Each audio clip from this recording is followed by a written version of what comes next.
It's an amazing and exciting time, grassroots, the grassroots activity in the purest sense of the term. And yeah, we were, of course, we were not sure how big it was going to get or how long it was going to continue. But so I was personally committed at a high level. So part of the thing that really kept me going was that I could see the lack, and the lack of good information was obvious. It was a gaping hole. Most of the UFO people and the material had been really heavily ridiculed on TV, and so it was a highly spun topic. The fact that how real disclosure was out there but not available in Japanese was like, it was obvious that just after, even with a half a year or a year, it was obvious that we had been called back to come here for a reason. And my translation and language skills were really put to the test. And at first I started to do really just the meditations. So one of the first things we really hunkered down and committed to translating into Japanese, we spent just an hour, a lot of time editing it. The spiritual community welcomed us with open arms, and I think with the spiritual science element, and how not only it was like a double punch. You had the CE5 contact with the cosmic consciousness and the real ET phenomenon, and also in parallel with that, the free energy research, and of course all the whistleblower material. So it's just like so much information to go through. And a lot of the people we dealt with at first were either ancient Japanese history researchers, or in the earliest days, there was a lot of peace activist groups we were working with. Had a Japanese intelligence officer approached us, and they're very kind. They tell you who they are.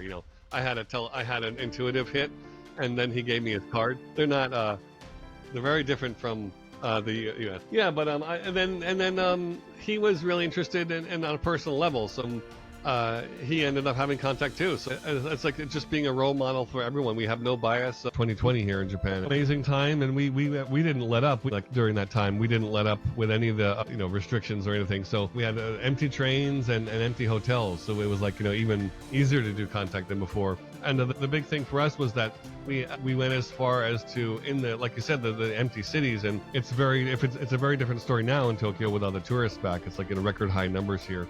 But what we did was we were inspired to do a contact right in the middle of Tokyo, and we had an enormous response, an amazing response. So we had 80 people there. Everyone knows, in Lost in Translation, there's that giant crossing in Shibuya, Japan. It's the world's busiest intersection, basically right next to that. So we did a mini impromptu event there, and it was mind blowing. We had a immediate close flyby that was recorded by 3 cameras. I was told to they told me, do the group photo right when you start.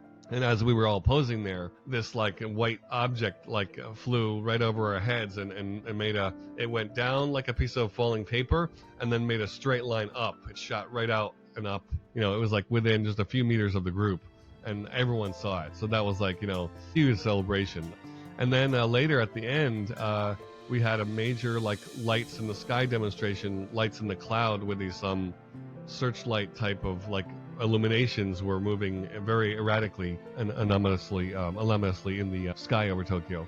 So that was totally something you would never think could happen in Tokyo. The Shinto shrines are often connected via ley lines, and some of the ley lines connect all the way across the country.